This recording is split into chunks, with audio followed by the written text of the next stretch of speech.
Vai iniciando mais um painel regional, seu tradicional programa de debates, sempre aqui ao vivo pela Santa Cecília TV. Você assiste também pelo Santa Portal, o portal digital da Santa Cecília TV, e à noite revê o programa às 20 horas, que depois fica disponibilizado no YouTube para você rever a qualquer momento.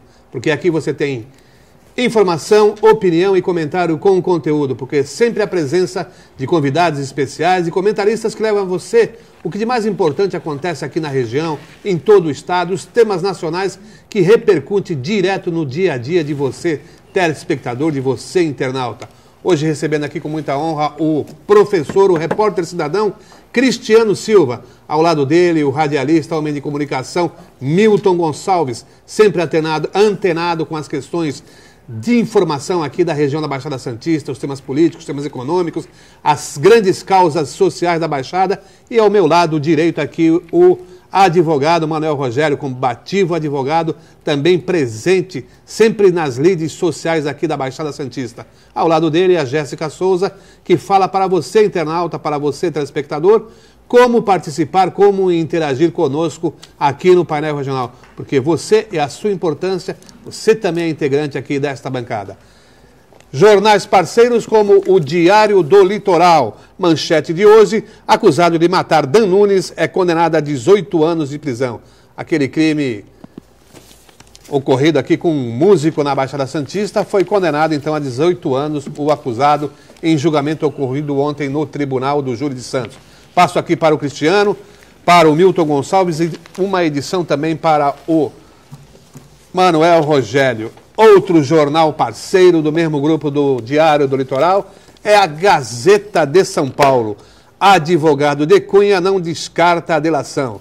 Olha, delação lá em Brasília, isso está inquietando muito o setor político. Aqui para o Cristiano Silva, para o Milton Gonçalves e também para o Manuel Rogério.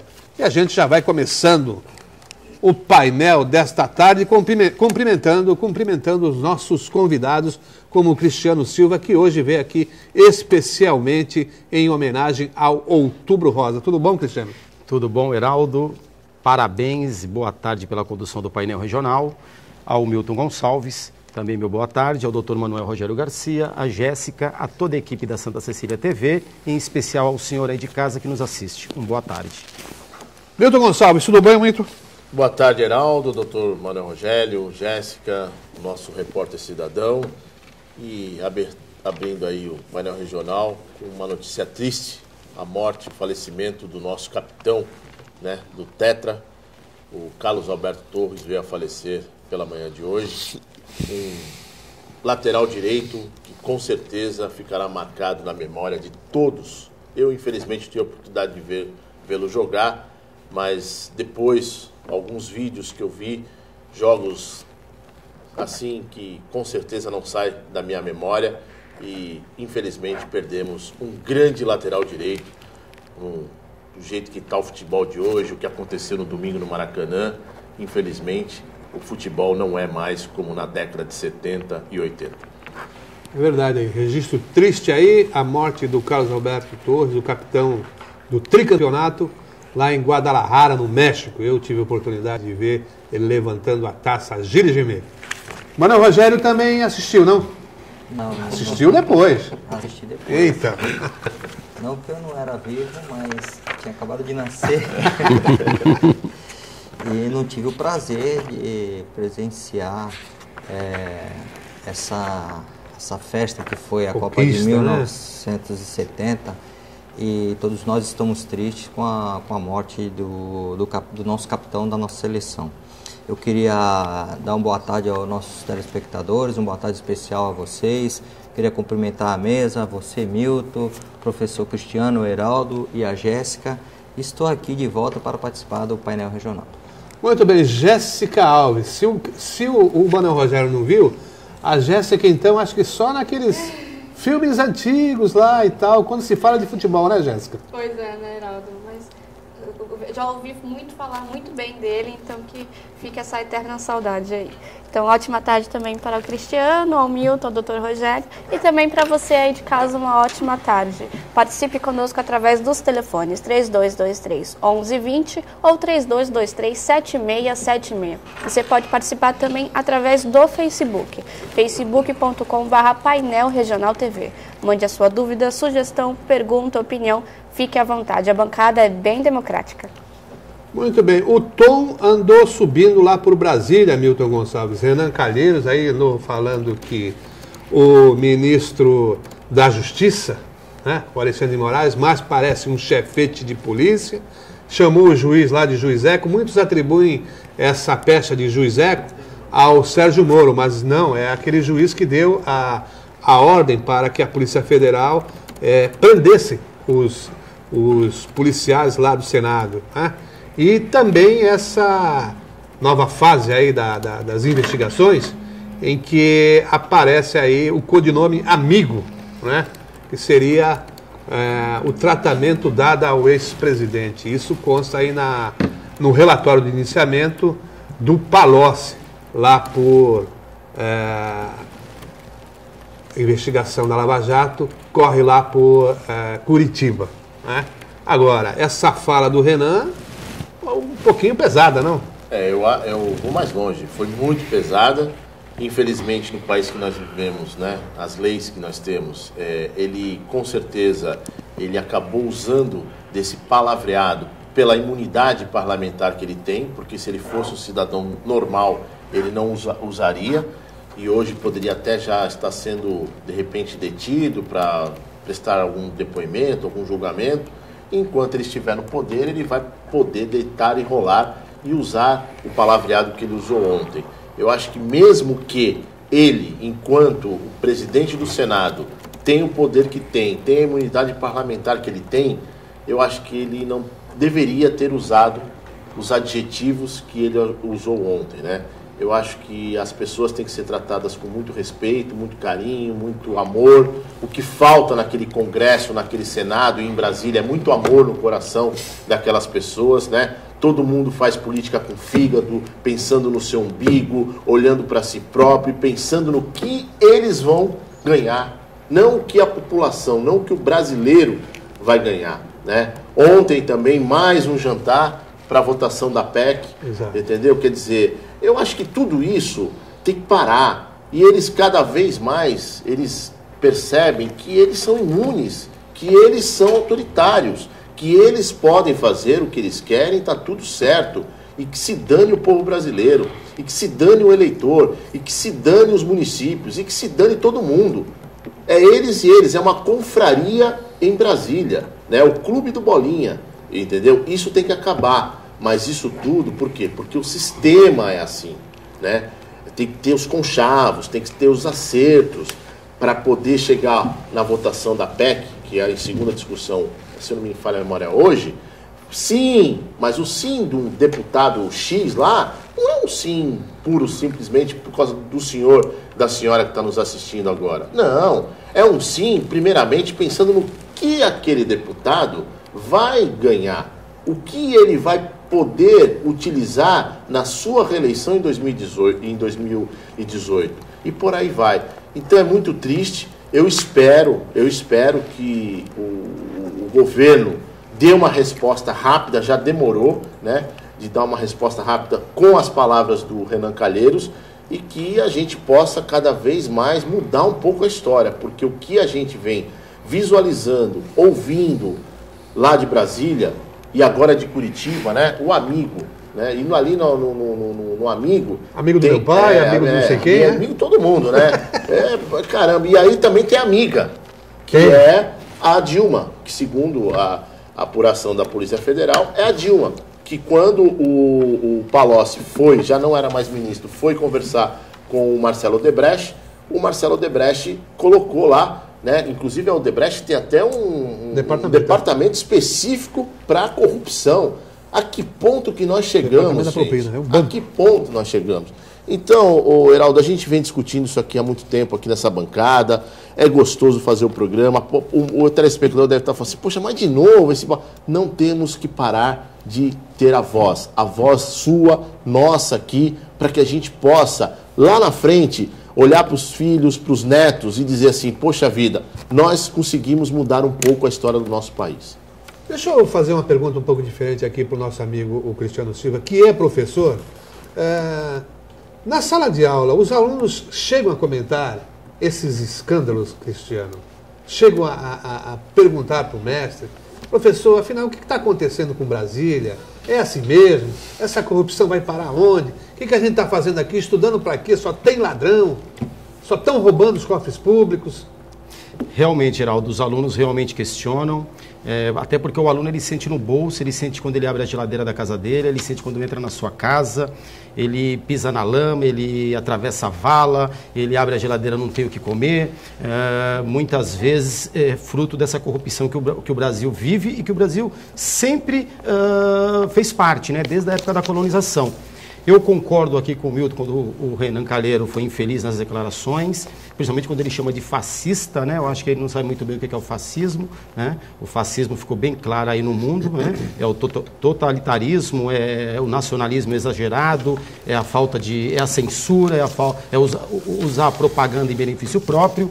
E eu acho que o Renan, na realidade, ele vai utilizar de todos os argumentos, de toda a força do poder para poder escapar do que tem por vir. E o Senado Federal é uma casa que tem que ser respeitada, afinal de contas o senador, ele vem lá de Roma, né, da Roma antiga, e o Senado ele tem uma missão muito importante, que é justamente aconselhar.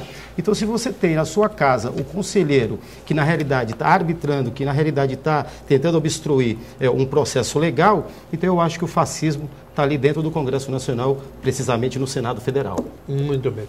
Agora, Manuel Rogério, você que acompanha também de perto a política, Renan pode ter tropeçado aí no vernáculo, claro, mas em relação ao Alexandre de Moraes, esse ministro realmente gosta de um holofote, gosta de polemizar.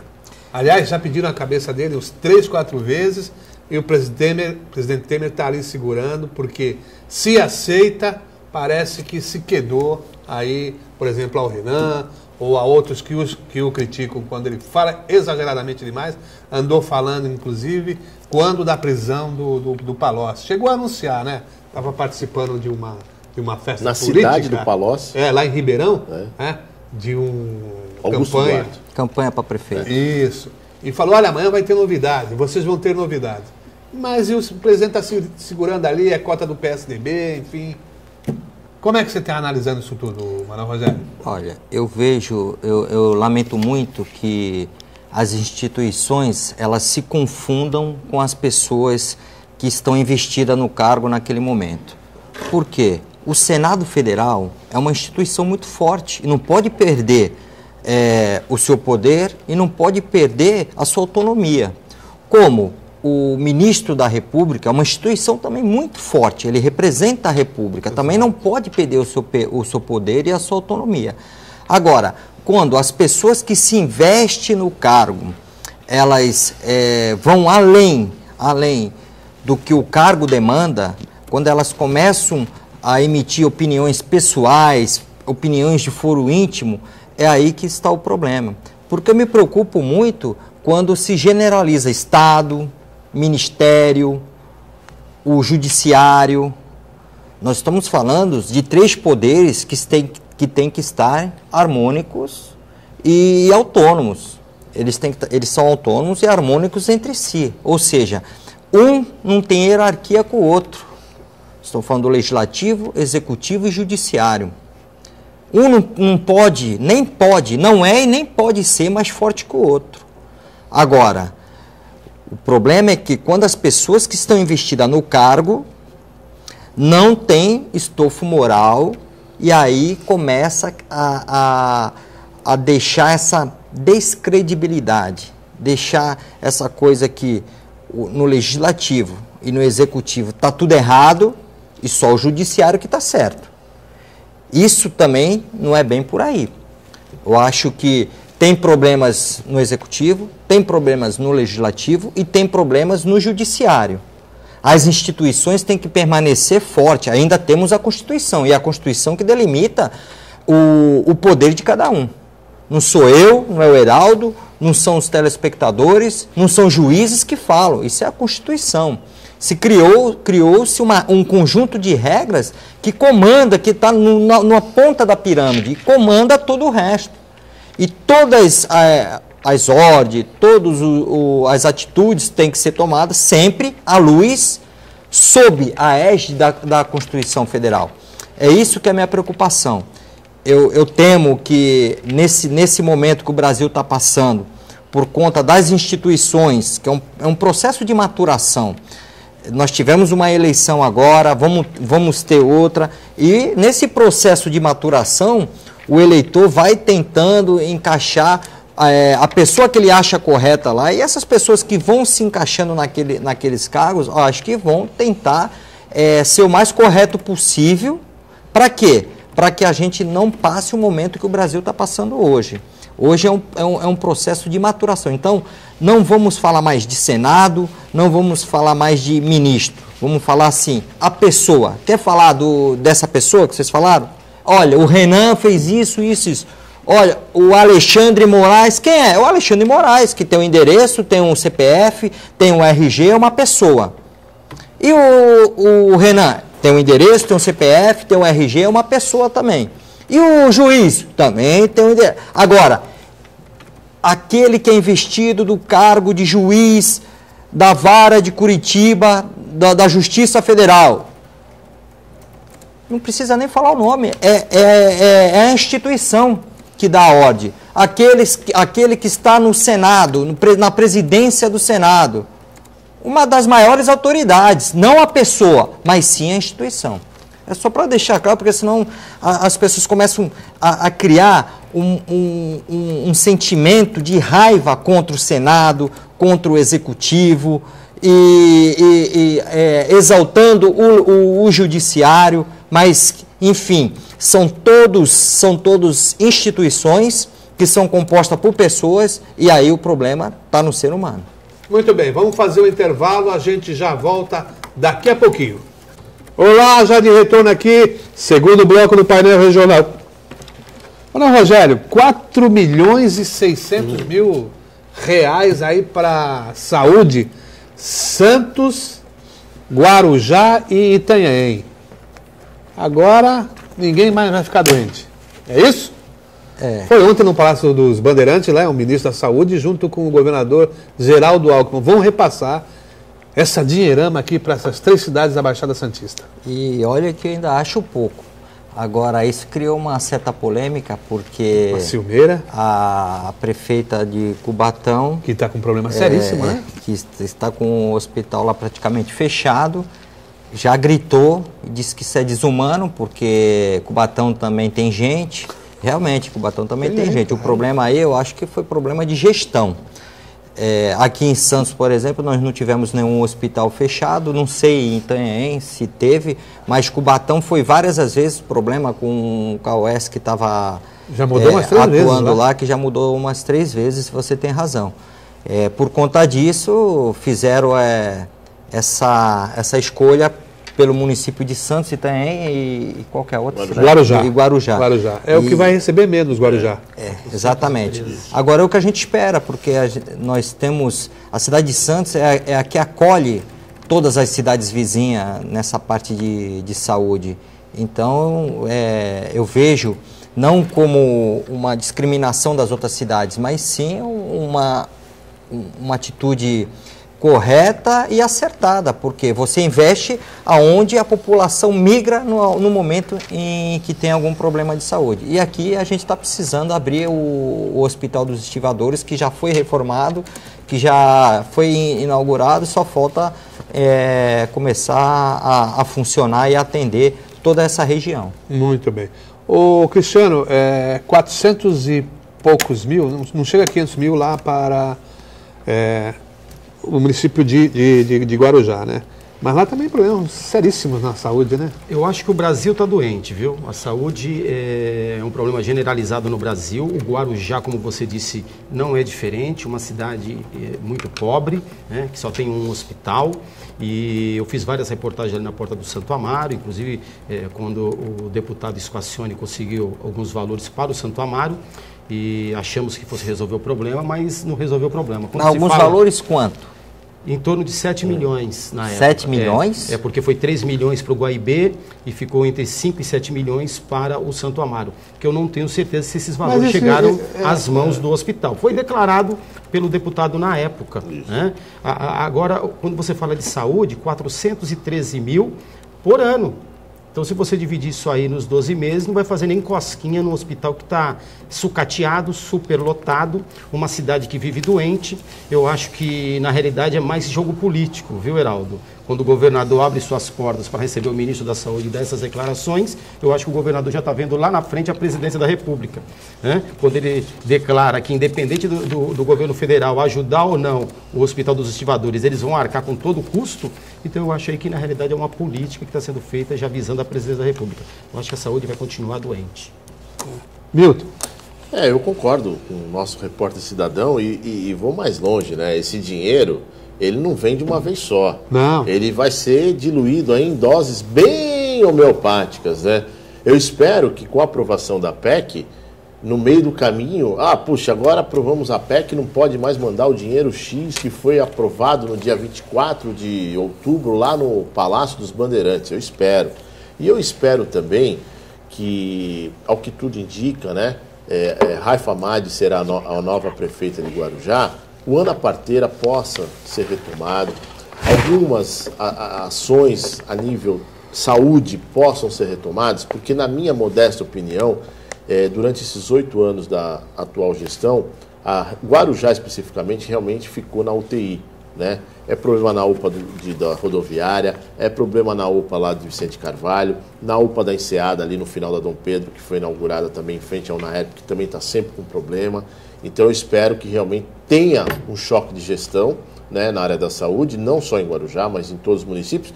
E com relação a Cubatão, o Heraldo, o doutor Manuel Rogério e o Cristiano, vamos ser hipócritas, né? Isso é questão política. Enquanto o PT estiver lá no Cubatão, nada vai vir. O próprio vereador Boquinha, semana passada, sentado aqui nessa cadeira aqui ao meu lado, ele disse que agora tudo vai fluir bem na região metropolitana por causa dos prefeitos do PSDB.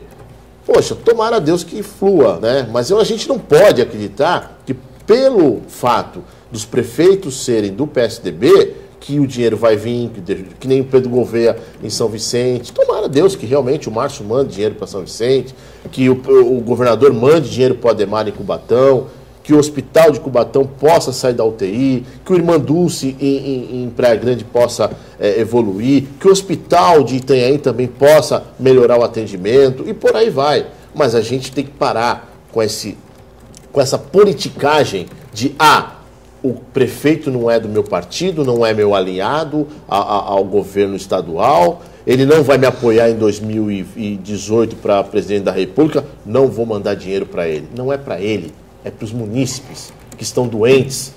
Aqui, ó, manchete do Diário do Litoral, elevadores do hospital da Zona Noroeste estão parados.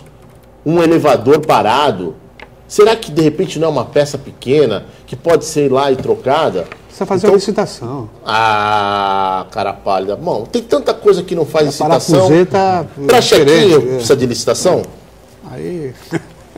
Assuntos urgentes não é passível de... Poxa, pelo amor de Deus. Agora, o Cristiano, a gente falar um pouquinho do Guarujá. Como é que está a corrida eleitoral lá, hein? Olha, Heraldo, eu que aqui nessa bancada falei que a Raifa Madi morreria na praia, eu na realidade errei, né? Errei. Vejo irreversível agora, né? Transferiu os votos, vocês não acreditam em transferência de votos? Olha lá, o Farid Madi transferiu os votos para a esposa. Exatamente, mostrou. Veja que foi há poucos dias do pleito em que houve essa mudança, né? O Farid mostrou a força que tem, que está vivo e que vai eleger a esposa, que, se não me falha a memória, como deputada, foi a segunda ou a terceira que pior desempenho. Então, quer dizer, uma pessoa que consegue eleger nas vésperas das eleições a sua esposa com 66 mil votos, o dobro do segundo colocado, né? Então eu acho que é irreversível, eu acho que o Farid vai assumir junto com a Haifa, e agora está aí a oportunidade, né? Eu vejo que ele não está fazendo aliança com os candidatos a prefeito do pleito, como o Benzi e os demais, então eu acredito que ele não vai ter que dividir, fatiar a prefeitura, vai ficar a cargo da esposa administrar. Eu acho que é uma boa oportunidade de fazer um bom trabalho, até porque nas ruas ela vem declarando que vai resolver todos os problemas, desde a saúde, a segurança, a educação, né? Eu não sei como que ela vai fazer isso. Mas a eleição só ganha na urna. Esse negócio de antecipar resultado de eleição, essa eleição, por exemplo, que nós tivemos agora, do primeiro turno, foi uma surpresa para todo mundo. Nós tivemos um nível de abstinência muito grande, nós tivemos pessoas que sequer apareciam em pesquisa e depois, na hora da contagem dos votos, apareceram lá. Não muita surpresa, não. Já se falava aí na vitória do Paulo Alexandre, encostando em 70%, e foi 77 e pouco. Ele queria isso, conseguiu, né? Só que nos bastidores, a preocupação do staff do Paulo Alexandre não era bem isso, né? Queria mais? Ele achava que com tantos candidatos a prefeito, ele já estava com receio de até ir para o segundo turno. Né? Só que aí depois, né, ao longo do processo, as coisas foram evoluindo, a televisão, não resta dúvida, foi o divisor de águas aí no meu modo de entender, e ele conseguiu alcançar o que ele gostaria. Né? Mas eu acho que é por aí, eu acho que isso aí é uma qualidade. Por quê? Quando você acha que já ganhou, aí que é um problema. É porque você acha que está acima de todos. Agora, quando você acha que, olha, eu sou um candidato, e pode ser que aconteça um segundo turno. Olha, nós estamos vivendo um momento de crise. É lógico, é óbvio que as coisas você não consegue prever. Então, a partir do momento que você já se depara prevendo uma dificuldade, se vier uma facilidade, você vai passar aquele caminho bem mais tranquilo. Você se preparou para o pior. De repente, aquele pior não veio, aquele caminho vai ser mais tranquilo para você. Mas, doutor, a colocação aqui do nosso repórter cidadão foi muito importante, até para os eleitores de Guarujá poder fazer essa análise, né? Que a Haifa, ela não está, no segundo turno, não fez nenhum tipo de acordo, né? A não ser a executiva do PSDB, que veio apoiar, né? O Pedro Tobias desceu a serra, foi em Vicente Carvalho, ali na praça ao lado de uma grande lanchonete, fez lá um ato de apoio à Haifa Hamad. E o que a gente visualiza... Mas isso porque o candidato se antecipou. Exatamente. E manifestou apoio para o outro candidato. Então, mas ali a questão... Dizendo que era um partido. Então, mas ali a questão do Benzi, o Heraldo, o telespectador e o nosso amigo que vivencia Guarujá, pode me corrigir se eu estiver errado, ali também foi uma questão pessoal. O Benzi porque queria ser o candidato em 2008. E aí o Farid, não, sou eu. Né? Em 2012, melhor dizendo, corrigindo. E o Benzi porque o Farid estava naquela, pode, não pode, e aí não deixou o Benzi ser o candidato. E também tem a executiva municipal, o diretório municipal, que é comandada pelo Tucunduva, que, basta lembrar, o Tucunduva foi o vice do Farid, que teve aquele imbróglio quando o Farid viajou, não passou para ele a prefeitura, ele chamou um chaveiro, abriu o... Então, quer dizer, aí é o lado pessoal, é o que a gente falou no primeiro bloco, né? As pessoas, a grande parte dos políticos hoje, no Brasil inteiro, eles pensam no seu umbigo, né? Nos seus interesses pessoais. Eles não pensam na população. Porque, pelo que a gente está vendo, o melhor hoje para a população de Guarujá, para a nossa querida Pérola do Atlântico, pelo que nós estamos vendo nas pesquisas, é a vitória de Haifa Hamad, que não tem nenhum acordo político, partidário, tem o vice, que é do PRTB, que é o Dr. Calmon, um excelente advogado, né, um partido pequeno, que é o PRTB, que não vem com muita sede ao pote e que, com certeza, esperamos que possa auxiliá-la na condução aí do seu mandato. E claro, não vamos deixar de ser hipócrita que o Farid vai mandar e vai mandar muito. No almoço de domingo em família, no dia a dia. Você acha que o Farid não vai estar no gabinete da Haifa? Lógico que vai estar. E eu acho que são duas... Mas não pode ter cargo, né? Não pode ter cargo. Isso, lógico, é nepotismo, né? Mas não precisa também, né? Não precisa. Não precisa, já tem o cargo de marido. Bom, e essa história do mensalinho, influencia ou não, ou o povo tem memória curta? Porque essa acusação, o que se diz é que foi durante o governo do Farid Madi também, né? Compra de apoio lá na Câmara, o chamado mensalinho. Eu acho que não vai influenciar, Heraldo, porque o Guarujá já tem esse histórico, né, de sabores, né? O Guarujá, que foi conhecido como Pérola do Atlântico, o balneário dos ricos, né? Ou o rico no inverno vai para Campo de Jordão, no verão ele vem para o Guarujá aproveitar as belas praias que o Guarujá tem. Mas hoje a realidade do Guarujá é totalmente diferente, abriga mais de 100 mil pessoas ganhando menos que R$1.000, 40 mil pessoas ganhando menos que um salário mínimo, ou seja, metade da população vive na miséria, mais de 80 favelas cadastradas, né? Sem contar nos crimes, né? Porque, afinal de contas, na última década aí, nós perdemos o vereador Romanzini assassinado, nós perdemos o chefe de governo da Antonieta, Ricardo Joaquim, né? Nós tivemos aí o Falcão, que é vereador antigo, foi assassinado e também não foi resolvido, a questão do Ernesto, nós tivemos agora, há pouco tempo, o Celso dos Transportes, que também foi assassinado, a gente não sabe o que motivou, e nós tivemos agora o atentado ao Vanderlei Maduro, né? Que também foi candidato e também sofreu um atentado, não sei se foi assalto, e só a polícia vai esclarecer. Então o Guarujá já tem esse histórico de pobreza e que as pessoas, infelizmente, elas se deixam levar, às vezes, por qualquer favor, né? Desde um bloco até uma cesta básica, e aí ela esquece tudo isso que já passou e que é maligno, né? Mas as imagens daquela época, Manuel Rogério, era a entrega de maços de dinheiro no gabinete de um vereador lá em Guarujá. Passados 10 anos, as coisas começam a sumir da memória, é isso? Às vezes, esse que é o problema da justiça tardar, porque é um processo que ainda em primeira instância percorre 10 anos, teve um questionamento de prova ilícita. Exatamente. Você sabe que, acho que é do conhecimento de todos, que não é todo tipo de prova que se torna prestável a um processo. Algumas são imprestáveis, ainda que mostre alguma realidade, porque foi obtida de modo não legal, como é o caso de escuta telefônica não autorizada pelo Poder Judiciário, como é o caso de alguma filmagem não autorizada pelo Poder Judiciário. Se é moral ou é imoral isso, o fato é que nós temos regras jurídicas que é para a própria garantia de todos, né?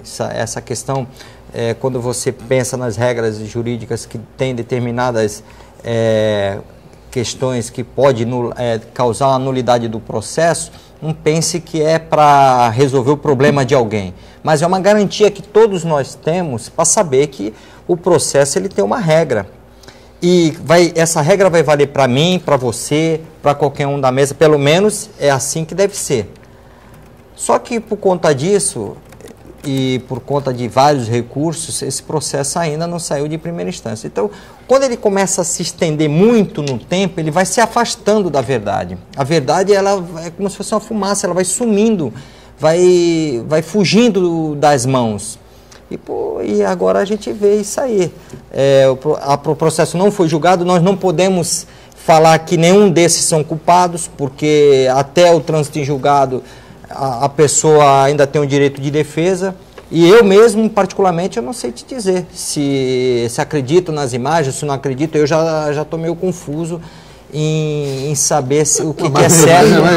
Imagem é imagem, doutor. Não, mas a imagem pode ser editada. Armação? Até porque não sei. As duas testemunhas já não existem mais, né? Já morreram. Já morreram, que é o ex-vereador Romanzini e o Piacente. Verdade. Né? Então, o morto não fala, né? Fica complicado, né? Eu já dizia o outro lá, né? O tempo que passa é a verdade que foge. Então, exatamente. E é uma realidade mesmo, né? Mais um intervalo. Muito bem, já de retorno aqui para o terceiro e último bloco do painel regional. A gente vai ali com a Jéssica Souza, que tem a participação de telespectadores. Vamos lá. Vamos lá. O Uriel está perguntando para a mesa. Vocês acham que se dá muito destaque às questões relativas ao petismo e agora está sendo provado que eles não eram os únicos errados? A questão, Uriel, é que o PT estava no comando do governo, né? E, claro, se aliou aos demais partidos, mas a figura de comando era do PT. Então, por isso que a carga maior, eu acho que vem em cima do PT. Não sei o que os demais colegas aqui da bancada pensam. Heraldo, o PT foi um dos poucos partidos na história que conseguiu construir uma cor, construir uma bandeira. Então agora, quando ele tem os seus personagens fundadores do partido envolvidos nesses escândalos, automaticamente vai manchar essa cor e vai manchar essa bandeira. Eu não vejo o PT como um mau partido, não. Pelo contrário, eu vi o PT como uma das salvações que a sociedade brasileira possuía. Mas enquanto o petista continuar defendendo a corrupção, defendendo esses malfeitores, o PT vai colher esses frutos. Eu acho que o petista ele tem que abraçar a ideia do correto e cortar na carne. Errou, foi condenado, que tem que pagar. Não é isso? Afinal de contas, o problema, como o doutor Manuel Rogério disse, não está no partido, está no ser humano. O ser humano que é ruim, ele vai transitar em qualquer partido e vai fazer o mal. Aliás, os petistas de história já estão pedindo uma alteração fundamental no partido, inclusive a alteração de seu comando. Os que estão lá empoderados não querem sair. Infelizmente, se não começar a faxina por dentro mesmo, vai ser difícil a sustentação da sigla. Inclusive, o ano passado já estava surgindo um novo partido, que é o PAT, Partido Alternativo do Trabalhador. E ainda não está legalizado, né? E esse partido, que é o PAT, Partido Alternativo do Trabalhador, já migrando vamos dizer assim, as maçãs boas do PT para o PAT, para poder oxigenar e renovar a política e o partido para que possa vir aí a disputar 2018. Esperamos aí que, de repente, no começo de 2017, esse partido ele seja homologado pelo Tribunal Regional Eleitoral e possa aí disputar 2018. Mas o que o doutor Manuel Rogério disse no primeiro bloco é corretíssimo, são as pessoas, né? As pessoas. E aquele velho ditado, a maçã podre no meio da caixa, com 100, se não pegar essa maçã podre e jogar fora, meu amigo, vai contaminar as demais. Agora tem um problema aí, porque aqueles que compõem o Partido dos Trabalhadores, eles, acho que a maioria deles, com todo respeito, eu tenho muitos amigos, inclusive, que compõem o Partido dos Trabalhadores, mas eles têm uma dificuldade de enxergar algumas coisas. Eles preferem não enxergar. Eles preferem aderir ao discurso do Lula de nós contra eles. Então, fez essa separação de pessoas, né? Pessoas que compõem a direita e pessoas que compõem a esquerda. E essas pessoas que compõem a esquerda, o PT, alguns outros partidos que compõem a base do PT, elas fazem vistas grossas a algumas coisas, por exemplo, tudo que está aparecendo aí nessa apuração, apontando que do outro lado também tem isso. Dividiu em dois lados. Tem um rio no meio. Tem o lado daqui da esquerda e tem o lado da direita e o rio que passa no meio. E, então, aquele lado faz. Olha, não é que nós não podemos fazer, nós não vamos fazer mais, ou que a gente tem que se reestruturar, a gente tem que lavar a roupa suja aqui em casa e tentar trazer de novo o idealismo do partido. Não é isso. Eles olham para o outro lado e falam, olha, lá eles estão fazendo. Vocês não estão falando que isso é errado? Lá eles estão fazendo. Então eles querem trazer o errado para ser certo. Então eu penso que tanto a direita quanto a esquerda, vamos fazer generalizando todos os partidos, para não falar em partido, direita e esquerda, tanto a direita quanto a esquerda erra, mas sempre querendo buscar o quê? O poder. Agora, quando você vai buscar o poder, você tem que ter um limite. O limite o que é? É o interesse da coletividade. Você não vai sacrificar o interesse coletivo, que é o interesse de todos nós, para conquistar o poder. E aí que foi onde o PT começou a pecar. Quando ele começou a fazer conchavo para não perder o poder, vocês podem fazer um regresso e imaginar como é que foi o início do governo do PT. O início do governo do PT foi bom. Depois, para ele se manter, se perpetuar no poder, aí é onde ele começou a errar. porque ele começou a usar do mesmo vício que a direita já usava. Aí que estragou tudo. Matar o elefante é fácil, talvez difícil esconder o cadáver, né?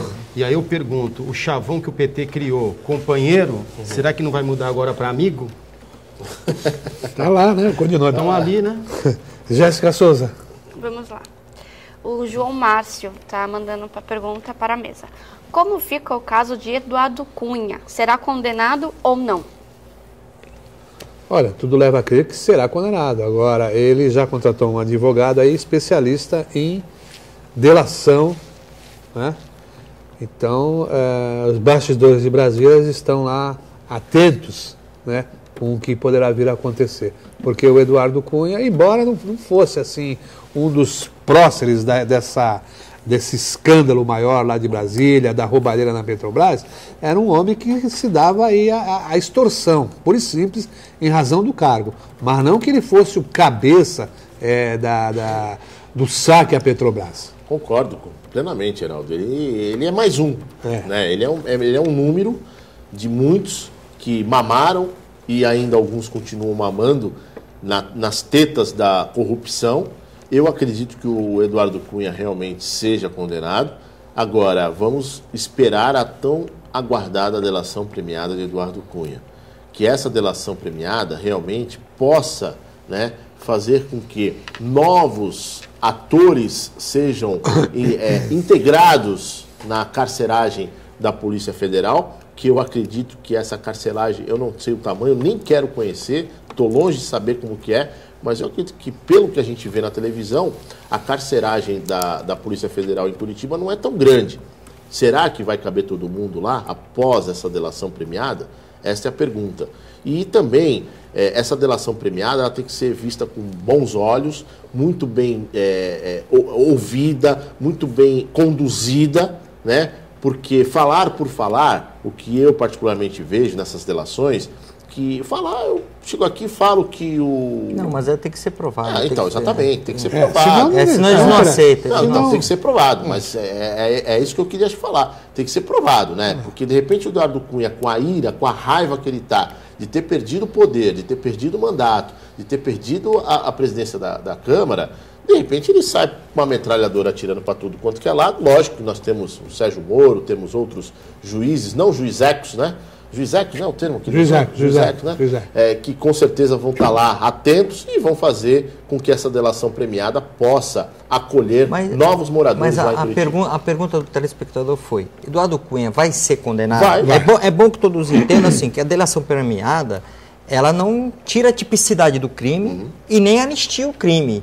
O que ela faz é uma modulação na aplicação da sanção. Então ela vai dar alguns benefícios, por exemplo, ficar com a tornozeleira, diminuição da pena, pode sair daquele enfim, aquela história toda. Tem essa história toda, mas já é um conceito que o Brasil importou dos Estados Unidos. Há tempo a doutrina brasileira já reclamava a aplicação desse instituto, que não era tão aplicado no Brasil, ainda era criticado, ainda você tinha um judiciário que não aceitava muito a questão da delação premiada, mas você vê que ela tem sua função. Por conta da delação premiada que até hoje nós temos ainda a Lava Jato, ainda ela não se acabou, porque senão ninguém denuncia de graça. Agora, ele deu um sinal, né? Antes de ser preso, ele ligou lá para o Palácio do Planalto e falou: me ajuda, preciso de ajuda. Né? E aí nós estivemos em Brasília, né? O doutor Manuel esteve junto e observamos o gabinete do Eduardo Cunha, como vivia lotado, filas e filas de pessoas não conseguimos nem falar. Entrar, você lembra que ele falou na porta, agora eu não posso... Filas, ou seja, ali demonstrou o poder que ele tinha. E agora, sem o poder, eu fico imaginando a cabeça desse ser humano. Afinal de contas, a vaidade é o segredo do insucesso, né? Então você perde o poder, perde os amigos. Aí, voltando na palavra amigo, eu cresci escutando que amigo é dinheiro no bolso. Não, e para ele chegar onde ele chegou, com certeza ele teve que fazer acordos. E esses acordos foram feitos de que forma, né? Aí fica a pergunta, de que forma foram feitos? Como é que ele tem o Joãozinho lá, do deputado não sei de onde, que votou no Eduardo Cunha, que apoia o Eduardo Cunha? Não é porque o Eduardo Cunha casou com uma mulher bonita, porque o Eduardo Cunha tem os olhos claros, não é por aí não. Muito bem. Mais participações, Jéssica? Temos sim. O Sérgio Santos mandou pelo Facebook. O Renan é o Cunha do Senado. Vai lutar e atacar até o fim e é responsável por maior parte dos desempregados do Porto de Santos. Não entendo por que o povo fica tão passivo diante desses maus políticos. Eu fiz uma colocação, Tem né? essa influência toda no Porto de Santos? Eu acho que não, hein? Tem muitos parlamentares que tem. O Renan Mas não é o território dele, não. não é território dele. É mais do presidente Temer. Isso, do Temer. Não é? Não, nem do Temer. O Temer não quer saber de Porto. Que mania de pessoa falar que o Temer é... Sim, mas nesses terminais aí, sim. Ele pode não Nas ter concessões dos terminais, ele ele pode teve. ter na composição da diretoria da Codesp, da presidência, da indicação. Mas Na renovação das concessões, sim. Com os empresários, sim. Libra. Né? Agora eu queria responder a pergunta aqui do Rafael, nosso cinegrafista, que ele está preocupado porque tem muito dinheiro lá fora. Tá vendo? O Rafael tem dinheiro lá fora? Tem muito dinheiro lá fora e nós estamos no último mês para aderir à anistia de recursos não declarados no exterior. Rafael, é esse mês e chega. Você vai pagar no máximo uma multa de 15% e mais 15% de IR. Você não precisa necessariamente trazer esse dinheiro para o Brasil. Você traz só o dinheiro da multa de 15%, paga também o imposto de renda e deixa esse dinheiro lá. Porque você regularizando esse dinheiro lá, declarando ele, você vai ter uma melhor mobilidade internacional, você vai poder investir em fundos lá e vai poder... E aí, Rafael, se você precisar de um bom advogado, doutor Manuel Rogério, mais 15%. Ele cobra. Não vai sobrar quase nada. Não, vai pagar com juros. Vai pagar com rendimento do dinheiro. Paga com Mas foi uma boa estratégia do presidente da República, né? Afinal de contas, você tem a PEC aí do teto, então você controla os gastos e começa a trabalhar em trazer receita. Eu acho que o caminho O problema caminho. é assim, a expectativa do governo é que trouxesse esses bilhões, 100 bilhões. Para o Brasil. Mas o Brasil ainda está estável, então o que tem se estimado é que as pessoas vão aderir, vão pagar a multa de 15%, vão pagar o IR de 15%, mas vai deixar o dinheiro lá fora. Até pela deixar falta de o credibilidade. momento do Brasil melhorar para trazer esse dinheiro. Agora, doutor Manuel, veja bem, a pessoa pega o dinheiro, muitas vezes o dinheiro, como nós vimos aí, de propina, manda para o exterior, né? E muitas vezes acaba indo preso, morrendo, e esse dinheiro fica no exterior? Ou seja, é aquele que roubar, mas não consegue carregar, não é? Então, pega, mas não leva, repatriando, trazendo esse dinheiro de volta, eu acho que é uma cultura que o Brasil pode começar a adotar. Em vez de eu mandar o dinheiro para fora, eu vou deixar o dinheiro aqui dentro, pelo menos vai circular no mercado. Mas em tempos de PECs, o Senado, ou melhor, o Supremo Tribunal Federal, julga amanhã, ou pelo menos está na pauta da sessão, a desaposentação. Você acha que passa, Milton? O que é a desaposentação? Nada mais é do que a possibilidade do recálculo daquele que já é aposentado e continua trabalhando de rever a sua aposentadoria. Desaposentação. Ele está trabalhando, ele está aposentado, voltou a trabalhar, está pagando, Só que não tem direito nenhum, INSS. A Constituição fala que é o seguinte, tudo que você, qualquer rendimento que você receber, ele tem fins de previdência. Então, se você tinha se aposentado por X e agora você está ganhando, você tem a possibilidade de se aposentar por Y, então você renuncia àquela aposentadoria para fazer nova contagem de prazo. Eu acho que o Supremo Tribunal Federal não vai julgar nesse momento. Nós estamos com toda essa mudança que está tentando se fazer. Tem uma PEC que vai entrar em discussão no Congresso Nacional. Eu penso que não é esse momento. Mas se ele fizer, ele irá fazer com modulação. Quando ele julga com modulação, ele vai falar assim, para determinados casos, até tal data, por exemplo, para quem já estava na justiça, porque senão ele vai causar uma avalanche de ações e o governo não vai aguentar isso. Não é o governo, é o Brasil não vai aguentar isso. Se julgar a favor do aposentado, não vai aguentar a parte econômica. Se jogar contra o aposentado, não vai aguentar a parte política. Exatamente. Sim, mas é aquela história. Tem uma parcela significativa que continua trabalhando, continua contribuindo para o corpo da Previdência. O certo é não contribuir, e não né? tem. Esse que é o certo. Se amanhã... Se você não contribui, você... Não, é obrigado, é compulsório, mas o certo era regular a lei. Aí, se amanhã se acidentar, sofrer um problema de saúde, qualquer coisa, não tem mais direito nenhum. E continua contribuindo para uma seguridade social. Né? Agora, se também julgar do jeito como você falou, com modulação ou de joelhos para o executivo, aí o Poder Judiciário perdeu a sua função originária. Mas não esqueça que o Supremo Tribunal Federal ele sempre tem que ter o bom senso acima de tudo. Né? Ele não pode quebrar um país. Essa é a coletivo em prol do individual. Mas eu também acredito que a população e o trabalhador, e principalmente o aposentado, e aquele que continua no exercício da sua atividade laboral, ele tem que ter direito, ele tem que ter o seu recálculo. Bom, vamos ficar atentos. Amanhã é esse julgamento, vamos ver se não pedem vista novamente e adiam, né, a votação. De qualquer maneira, é uma expectativa muito grande para milhares de trabalhadores aposentados que continuam na labuta. Eu agradeço aqui a participação hoje aqui do Cristiano Silva, do Milton Gonçalves, do Manuel Rogério, da Jéssica Souza e principalmente de você, telespectador. Amanhã estaremos juntos aqui novamente. Muito obrigado.